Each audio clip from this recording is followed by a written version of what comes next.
سفر هست تو زمین و آسمونا بهتره واسه ما و تموم آدم و پیامبره عاشق نگاه پاک و خنده های بچه هاست بهترین بنده و آفریده خوب خداست اون محمد امینه مثل یه راه نجات از ته دل بفرست یه سلام و صلوات اون محمد امینه مثل یه راه نجات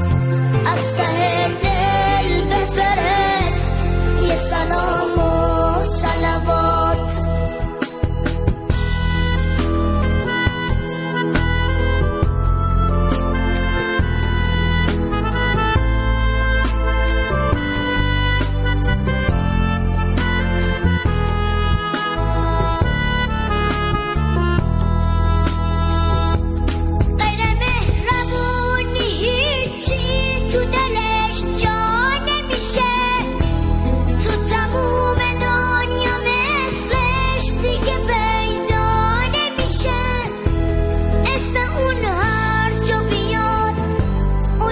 خوشبو میکنه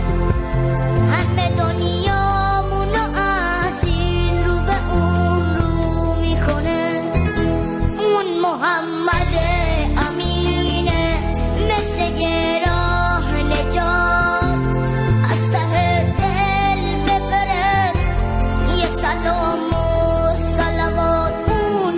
محمد امینه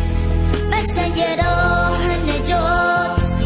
از ته دل بفرست یه سلام و صلوات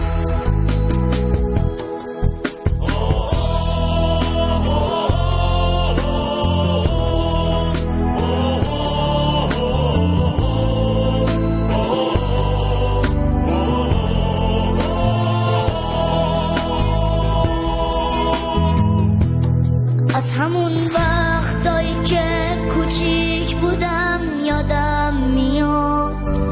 از ته دلم من عاشقش بودم خیلی زیاد پدرم تو گوشم آروم اسمشو میگفته دل من با هر عذاب